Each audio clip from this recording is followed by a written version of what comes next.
Welcome to episode 2 of the Best Florida Sports Podcast. I'm your host, Sam Sullivan, alongside John Evenson. I am blown away by that intro. I was just going to say, we finally got an intro. Whose Casio did we produce that music on?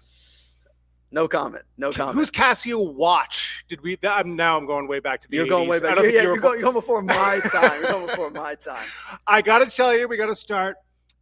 Jason Forret, our graphics artist, took great offense that you took credit for this logo last week. You didn't even skip a beat. I said that you made it, and you're like, "Yep, I made it." Well, listen, that was the issue right there. Is you said that I made it, and that was definitely not the case. We got a huge shout out to our production team across CBS 12 News to kind of help us put this all together. And there's a lot for us to talk about today. What is it? Is it week 9, 10? What are we at now? 9 or 3? We're at week 3. 3.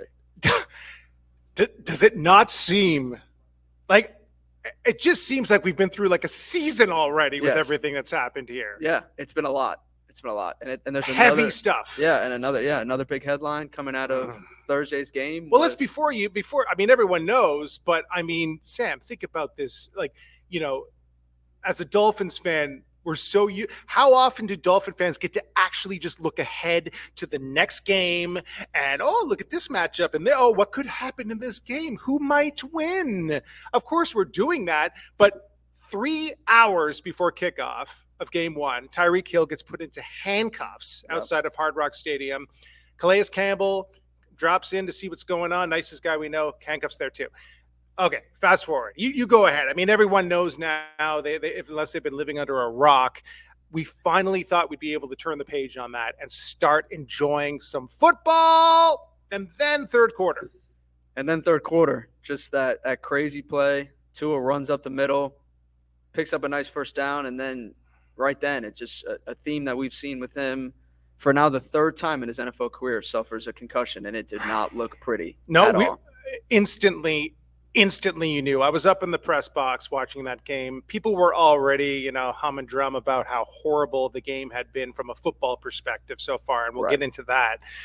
But the second that happened, I have never heard a doom and gloom silence like the one that just fell over that press box. It was just, oh no, not again. You instantly think he's a family man, wife and the kids, and how close he is with his family, and you're just thinking the worst right there. And of all people, talk about the NFL's worst nightmare, right? Of all people, his head hits the chest of Damar Hamlin, who I believe it was another Thursday night game, if I'm not mistaken. I think it was a Thursday. It was a primetime game regardless. It was a primetime game.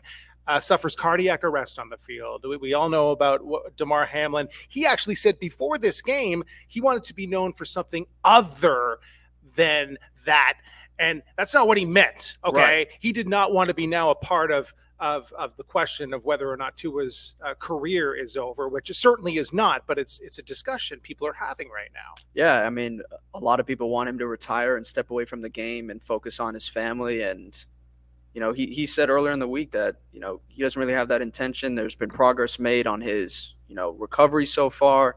Obviously, there's no timetable considering he's been put on the IR. But, I mean, his entire career has been riddled with injuries. We saw it at the collegiate level. I have it written down here.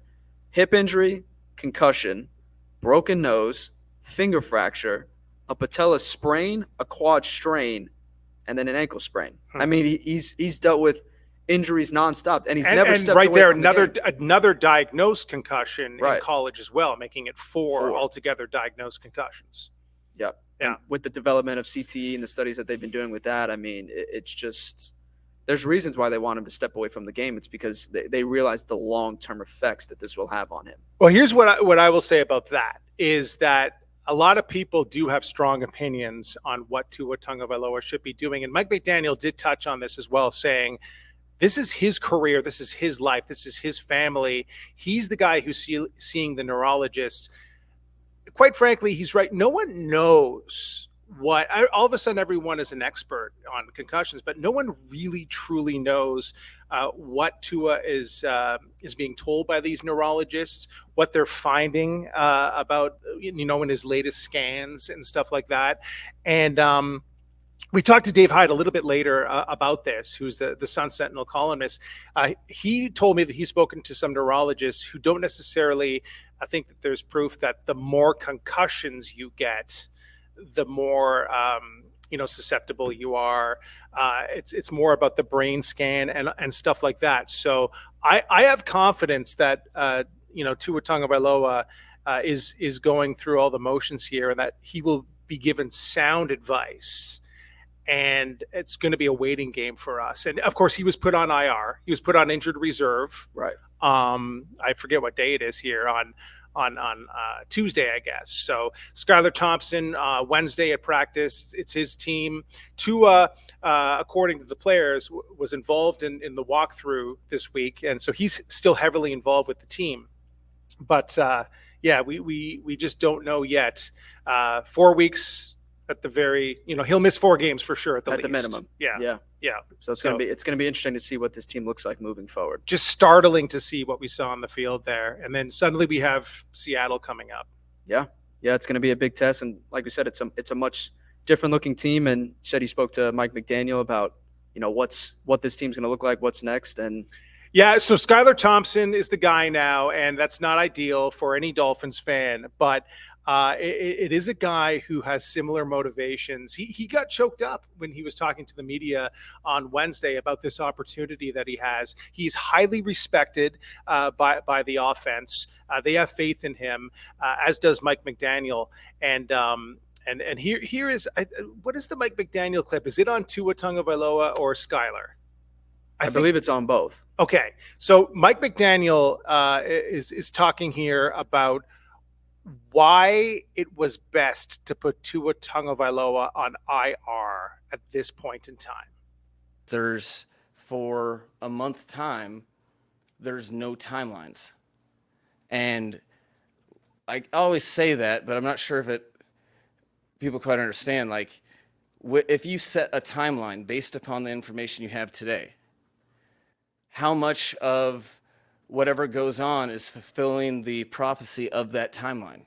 And is that the right thing? That's especially with competitors and stuff that can get, sometimes you can do more harm than good. I think regardless, not worrying about anything as it relates to timelines is very empowering for him as a human being to recover from injury. So this offense, Sam, was obviously built for Tua Tagovailoa with his quick release, accurate passes.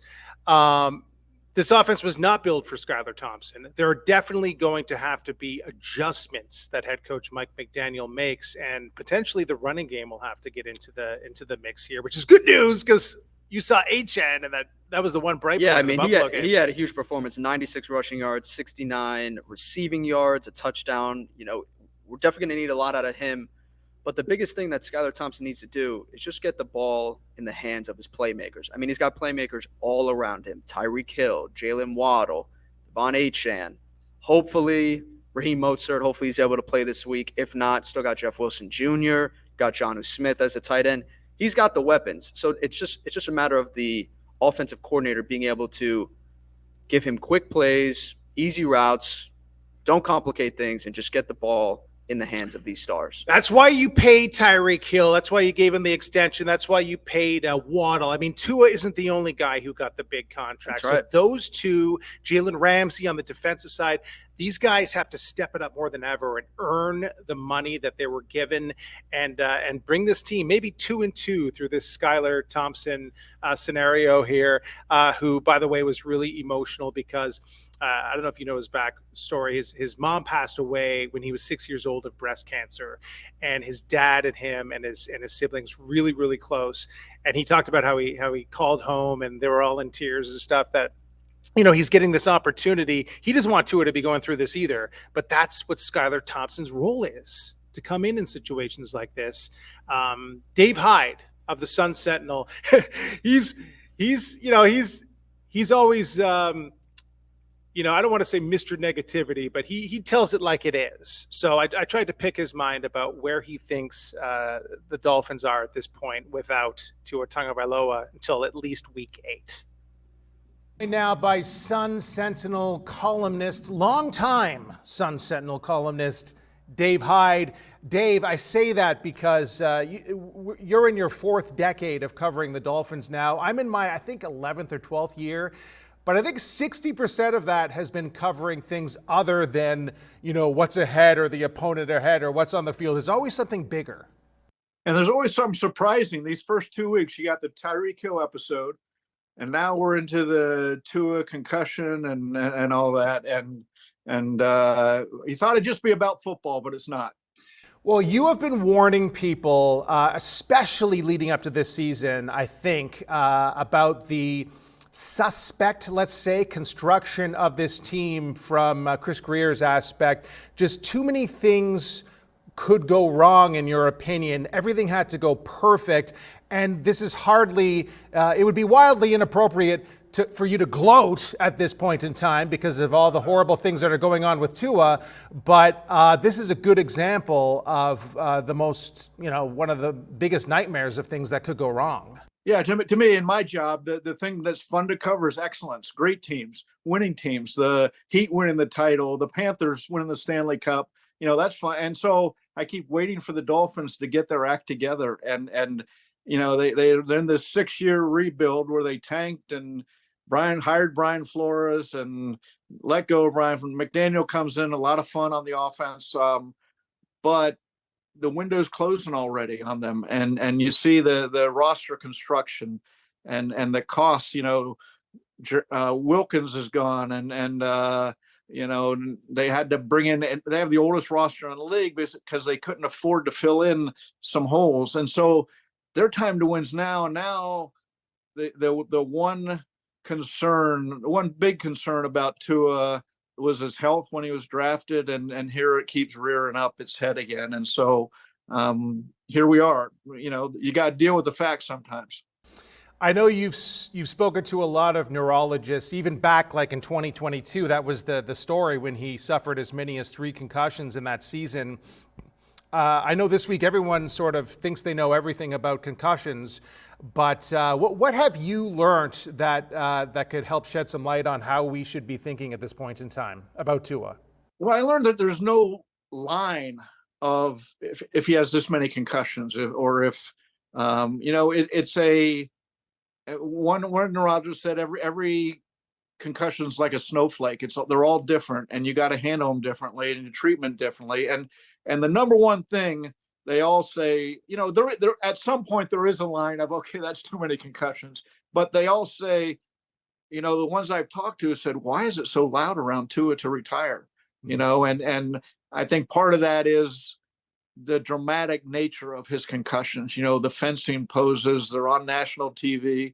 And so, but the most important thing they all say is if you have a concussion, getting the proper rest and treatment and not rushing back into it. So that's where the Dolphins are right now. It sounds like Tua is going to return by all indications to play. The question then becomes, when is it safe for him to play? In the meantime, we have Skylar Thompson as the quarterback because that's the way the team was constructed. He's the backup quarterback. This is an offense, of course, created for Tua Tagovailoa.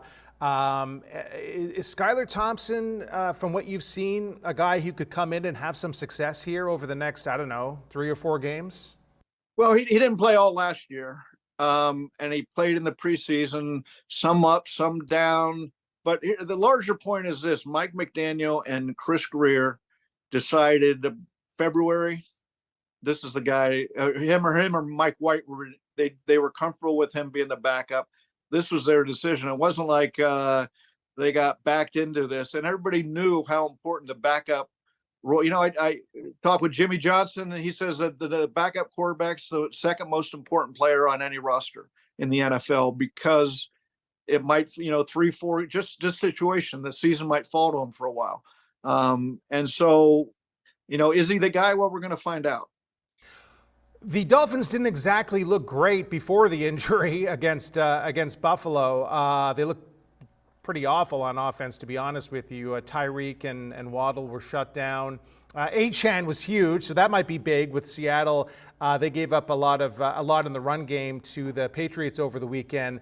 But just from that portion of the game that you witnessed, are there major flaws on this offense, or was that just a really tough, smart Buffalo defense? How do you think they'll fare against Seattle? Yeah, I think Buffalo's figured them out. The last 3 games, 20 points, 14 points, and 10 points by the Dolphins against Buffalo's defense. On the other hand, all the components other than Tua, assuming Teron Armstead is healthy, a big assumption, but the playmaking opponents are intact for Skylar Thompson. So this is an opportunity when you saw what it could do against sketchy defenses. And we're not sure where Seattle is. Look at the next 3 games: Seattle, Tennessee, and New England. None of those are great teams. They're mediocre at best. So this is an opportunity for Skylar Thompson and the Dolphins really to tough a few games out. You touched on it, the trenches, always a discussion when it comes to being a Miami Dolphins fan, but specifically the D-line, when you've got a 38-year-old, 17-year veteran as your spine on the D-line and just an older looking thing.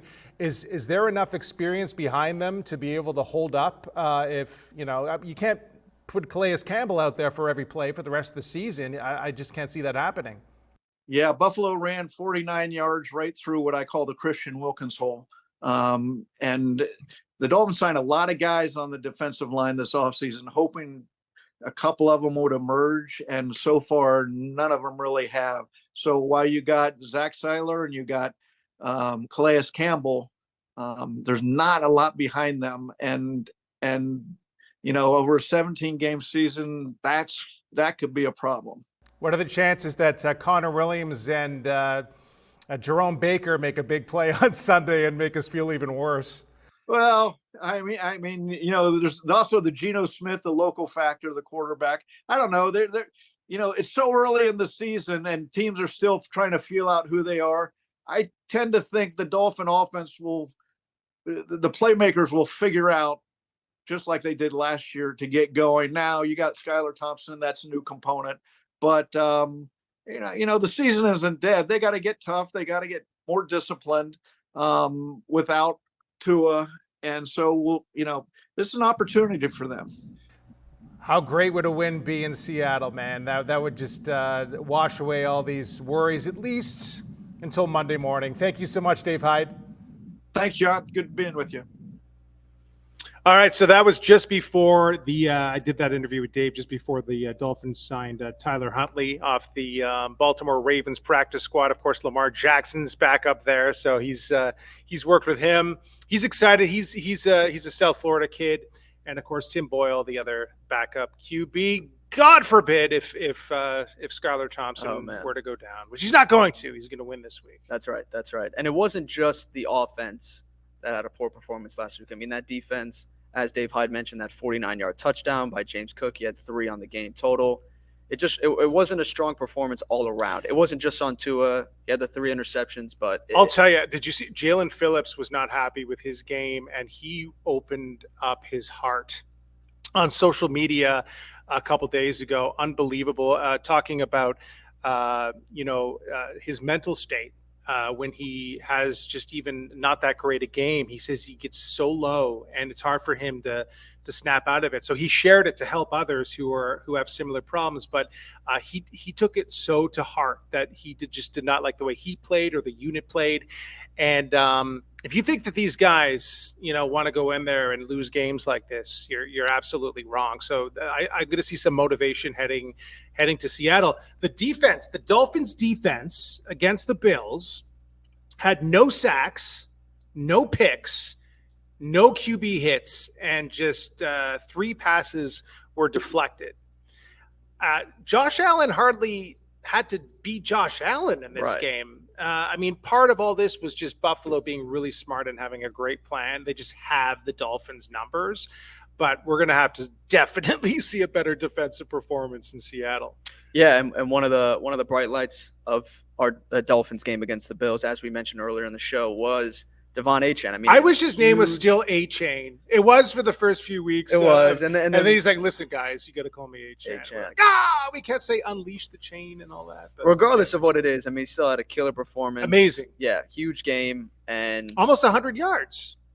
Almost 100 yards rushing, yes, but in total, I mean, he had well over 100 because he had 69 receiving yards, touchdown as well, and it's going to be that running back room that's going to have to step up big with Tua being out. You're right. So let's hope we see Mostert back. And Achane, don't forget what he's been doing with the pass game this year. Yes. I mean, I think every offensive play that was worth anything involved Achane last week. And in the first game especially, he was really involved in the passing game. Raheem Mostert can do the same thing. It's going to be an exciting playbook to watch. Jeff Wilson Jr., his first game was impressive. Slowed down a bit against Buffalo, but then again, everyone did except Achane. And speaking of Jeff Wilson Jr., my guy, I caught up with him in the locker room to talk about everything going on, all the heavy stuff, and all the stuff that's hopefully going to be fun by Sunday's end when the Dolphins come out with a victory. Calling it. Obviously, a lot of heavy subjects over the past couple of weeks with Tyreek and then this horrible thing with Tua. Has it been difficult to keep your minds on football and try to work through all these things that are happening on the outside? No, but obviously, our heart goes out to those guys, definitely in those situations, post-traumatic situations. But the guys that they are, the guys that Tua are, the guys that Tyreek are, they would want us to soul for them. They would want us to go to work. And if we are feeling sore, if I'm going out there, going to practice, going to work every day and getting a win, do all the things they need and to feel sorry for them. So. And I'm sure everyone wants to step it up just a little bit more with everything that you guys are going through without Tua. Skyler, you have confidence in him, but the running game will be pretty important here, I think, right? Oh, yes, definitely. That's definitely. It's just getting back to the basics with our guys, our O-line. Obviously, last week didn't go as planned, so it gives everybody a chip on their shoulder, especially how it went down, losing to one of our leader, our commander, the facilitator. So, but Skylar Thompson's going to come in and do a great job. Obviously, I've been playing with Skylar since I got here, so I've been watching him grow and steady expand his game, so I can't wait to see him get loose, actually. What is it about Skylar that gives you guys such confidence in him? Mike McDaniel couldn't say enough about how much you guys believe in him, and you're excited about this even though it's not what was planned. His confidence, you know what I mean? That's the totally different. The way he carries himself, the way he looks, the way he talks in the huddle. It's all like I've been here before, and I'm commanding this huddle, and it's mine. You know what I mean? Everybody knows Tua gone, but he takes the huddle as if it's his, and it's always been his, and that's what makes him special, and going to make him special. Thank you, Jeff Wilson Jr. Appreciate it. And there will be some team bonding as well, because this is the longest trip the NFL has to offer from Miami to Seattle. Corner to corner. I forgot to look at the mileage on that one, but a lot of Starbucks along the way. Maybe Seattle. Duncan. You never know. That's No, right. it's No, Seattle. you're right. Seattle. You're right. You're right. I guess it could be if you're a Duncan guy. They're Miami guys. That'd be like the Foxborough trip, right? Right. Yeah. That's how that would work. But you've been. I know you've been doing a deep dive into what it's going to take to beat the Seattle Seahawks, man. Have you been crunching some numbers? I have been crunching the numbers. It's going to take You shaved a your lot. beard, too, I noticed. Yeah. You've got it all trimmed up. Well, our audio listeners can't see that, but they might be able to feel the energy. I feel a lot 8%. lighter. 8% of his beard is gone. Yeah, it's So, lightened up. That's my first stat. You're right. That's the stats that people are looking for. Some of the big stats that the Seahawks had against the Patriots last week in their overtime win. Geno Smith, 327 passing yards, 1 touchdown, 75% completion rate. And his 2 receivers, DK Metcalf, 10 receptions, 129 yards, a 56-yard touchdown. Second-year receiver, Jackson Smith and Jigba, 12 receptions, 117 yards. I mean, they had a huge game. Geno's another South Florida kid, too. Yeah. Broward, right? Yeah. Broward, I believe. Another guy's gone through a lot of adversity. Yeah. Third year as a starter with the Seahawks. Mike McDaniel knows Anthony Weaver from his days in Baltimore, too. Those guys were together there. Yeah, right? it's I don't know if that means anything. It might be a little bit of a family reunion. Nonetheless, it's going to be a battle between these two teams. Mm-hmm. So I spoke to Nico Tamorian. My boy. I love Nico. We used to work together in Syracuse. I Fast remember when he forward was now. your age, Sam. Right. Fast forward. Now he's covering the Seahawks. I got to pick his brain about this matchup, what he likes, what we like, and what we can expect on Sunday. A big win you guys had against the Patriots in overtime on Sunday. You know, you guys had a lot of guys stuff in the stat sheet, which, you know, Smith, DK Metcalf, Jackson Smith, and Jigba. You know, despite all those guys, who do you think really was the player of the game to kind of push you guys into now becoming 2-0? Yeah, and Sam, this might not be the answer you expect, but we just had the press conference here with head coach Mike McDaniel and DK Metcalf, the star wide receiver, and the guy they were praising the whole time was Tyler Lockett. And you may see the stat sheet and be like, well, a couple catches, what do you mean MVP? But with Tyler and with this team, it's the little things, right? And so if you go to that overtime against the Patriots, right, Lockett drawing a pass interference penalty, helping the Seahawks advance the ball at the beginning of their first possession. Then he makes a huge catch to get them inside the 25-yard line. That ultimately results in the game-winning field goal. And listen, Lockett is a savvy veteran. He's been here since he was drafted in 2015. But that's the thing with this team, how they're 2-0. I mean, you go to that Denver game in the opening week, and it was a 3rd and 6. You need to get a first down to prevent the Broncos from getting the ball back and having a chance to win that thing.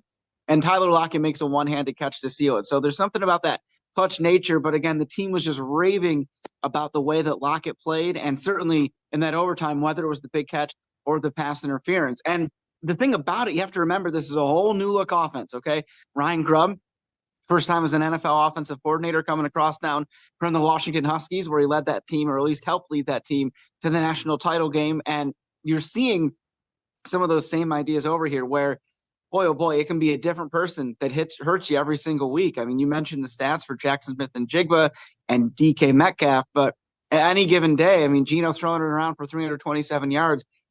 It's going to be a lot of fun, and it's going to be really interesting to see what happens this Sunday. But that's my long answer of saying it may not be the most obvious candidate for player of the game. There's some little things going on there that this team, at least after looking at the film, was really excited about.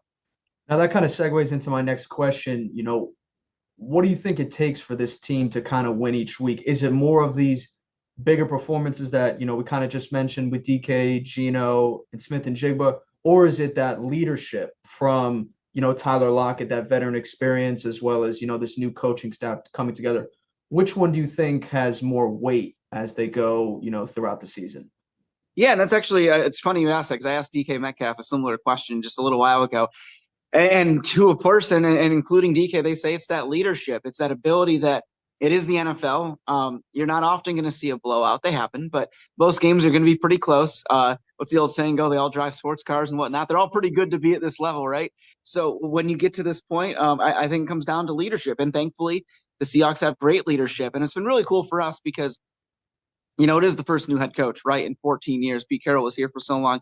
But it's great to see this team have this identity forming under Mike McDaniel, that they really play hard for this coach and they really kind of embody the way he approaches. So it is a leadership thing. And, you know, one thing DK actually added about that, it was Geno specifically. I mean, this is a guy so many people call an underrated quarterback. He's like, stop calling him underrated. Like, he's a leader in every way. He led this team to the playoffs his first year starter, and they missed by about, one Green Bay victory in the last week of the season last year for last year. So, yeah, I think it comes down to leadership. And what I've really noticed, again, just 2 weeks in, but what I've really noticed is this team is super close, and they have that ability to come together with the game on the line. And don't take my word for it. Just look at the first 2 games of the season. And those 2 young cornerbacks, you know, they've got a tough task this Sunday against Tyreek Hill, Jalen Waddle, 2 of, you know, the fastest wide receivers in the league. You know, how do you think they're going to match up against them this Sunday? I don't know how it turns out, but this is the matchup I'm most excited to see. I mean, those 2 guys, I mean, Hill and Waddle, my goodness, right? Like, I don't have to tell you guys that. But the Seahawks young corners are pretty cool in their own right. We'll start with Reek Woolen. This is a guy who runs a 4.240, but he's also 6'4", right? So he's got some real length to him. He had an interception in the opener. He, honest to goodness, he was a Pro Bowler his rookie season in 2022. Probably had a case to be Defensive Rookie of the Year. We're talking about a guy they drafted out of Texas San Antonio in the 5th round of 22. It's a guy that was a receiver in college, so he has great instincts, and he's proven that now entering his 3rd season in the NFL. So who he matches up with is interesting because, again, he is so unique. He's kind of like a unicorn in that way, again, with that size at 6'4", but so fast. receiver instincts, having played that most of his life until probably about 4 or 5 years ago. And then now turning into the idea that he's a shutdown corner in some respects. Then on the other side, you've got Devin Witherspoon. He was their first round pick, 5th overall in 2023. He's more of, I'm going to hit you hard. He's not 6'4", but he's a different kind of corner, but equally effective. And, and they switch things around. They'll move Spoon over to, a safety or a nickel spot sometimes and bring Trey Brown in. But those two guys against Tyreek Hill and Jalen Waddle, my goodness, get the popcorn, because that's going to be a lot of fun. I agree. It's definitely going to be entertaining no matter which way it goes. And, another part of the defense that I wanted to bring up, you guys signed in the offseason former Miami Dolphin linebacker Jerome Baker, on Sunday, 4 tackles, 1 pass deflection. Once again, it's been a small sample size, only 2 games so far. But what do you like about, his addition to this defense? Yeah, and I think his addition was part of Mike McDonald's putting his stamp on this defense. And certainly we know Pete Carroll was a defensive-minded head coach too, but Mike, putting his own stamp, and the players they were signing, you got to remember there were some real mainstays on defense that were with Seattle in the years past, whether it was Quandre Diggs in the secondary along with Jamal Adams, or the linebacker Bobby Wagner, who's going to be in the Hall of Fame, both in the NFL and here in Seattle.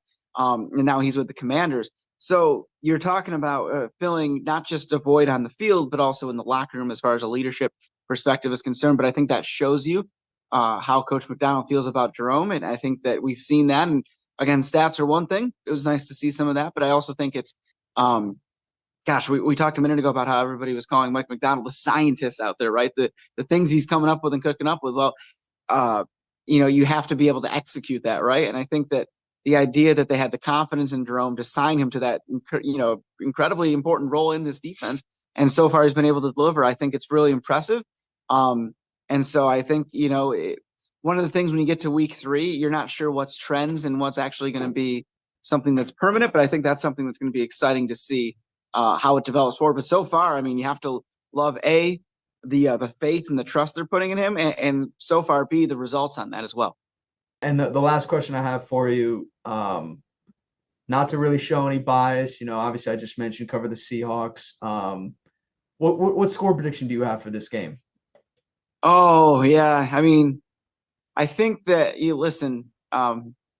I think it's gonna be really close, honest to goodness. And that's not just speaking because we're on the South Florida airwaves here, but I think it's gonna go. And the Seahawks have shown that they play really well in close games. And if I think it's gonna be a close game, I have to go with what I've seen the last 2 weeks, and the only 2 games under Mike McDonald that this team will find a way to win a close game.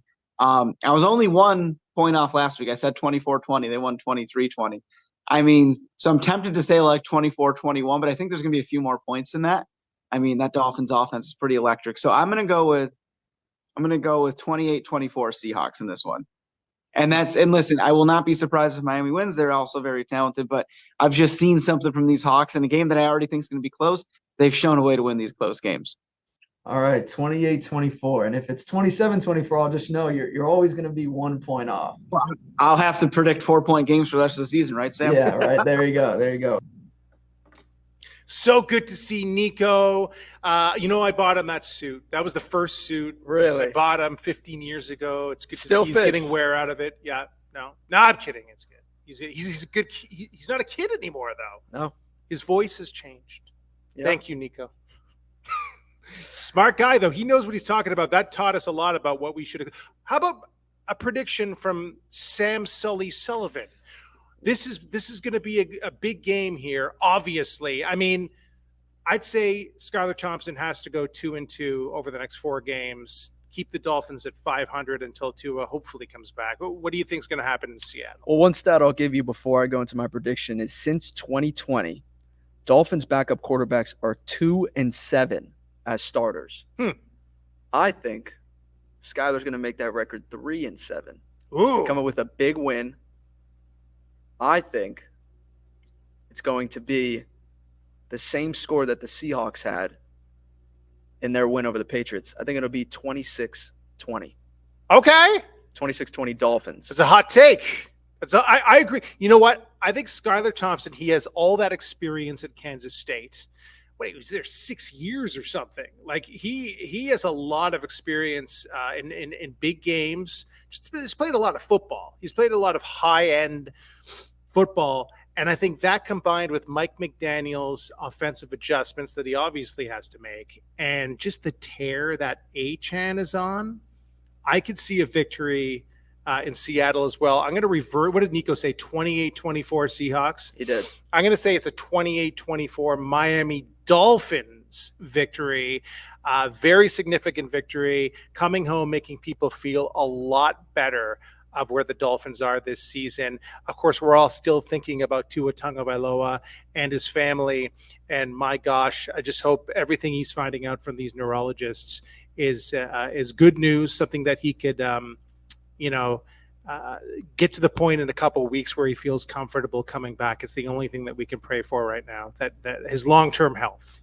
Absolutely. And I think the one thing that the Dolphins can do to make him feel better is bring him a win on Sunday. Yep. That'll be the biggest thing. McDaniel says he's not sure if he's traveling with the team yet. They're going to make that decision on Friday. If you're listening to this after Friday, you may already know because you're in the future. We're not in the future yet. Not yet. But we'll see. It would be great to see Tua on the sideline, but understandable if you can't go. So we want to thank you guys for tuning in to episode 2 of the Best Florida Sports Podcast. Every Thursday you can listen to us on YouTube or wherever you get your podcast. We'll be talking Dolphins all season. A lot of excitement. It's going to be a big win this Sunday. We both said it. Let's see if we're feeling like fools next week. Thank you, guys.